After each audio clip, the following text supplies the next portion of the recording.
Првата детска амбасада во Светот Мегеш се завети дека се додека не се реши состојбата со аерозагадувањето и високите PM честички кои ќе бидат, верувам, цела зима над 75 микрограми по метар кубен, ќе ги поддржа сите граѓански иницијативи на мајки, татковци, родители, граѓански иницијативи, здруженија кои се занимаваат и кои се залагаат да се подобри состојбата со краткорочни, среднорочни и долгорочни мерки.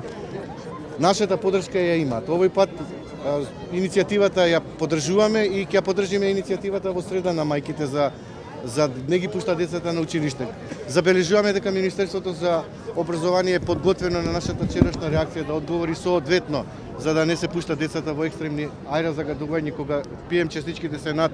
75, 100, 200, 300, 400, а може да се случи многу брзо 1000, да се бойкотира наставата, да се организираат масовни протести, поддржуваме граѓанска непослушност, блокирање на патишта, се со цел да се подобри состојбата и брзо да се донесе прагот, да се намали, да биде максимум 75 PM и алармот да звони 2 дена последователни. После 2 дена последователни, доколку се случи аерозагадувањето да не се намали на под 75,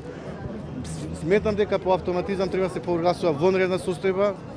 која навистина ги погодува пред се здравјето на децата. Забележувате дека во детска болница полна се отварат дополнителни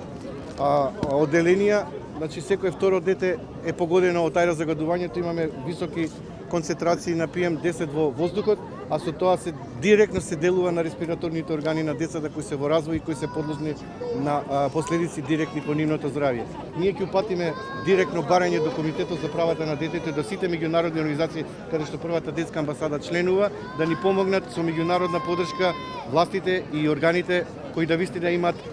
моќта да сменат нешто, да го стават загадувањето под контрола, да ни помогнат се со цел да се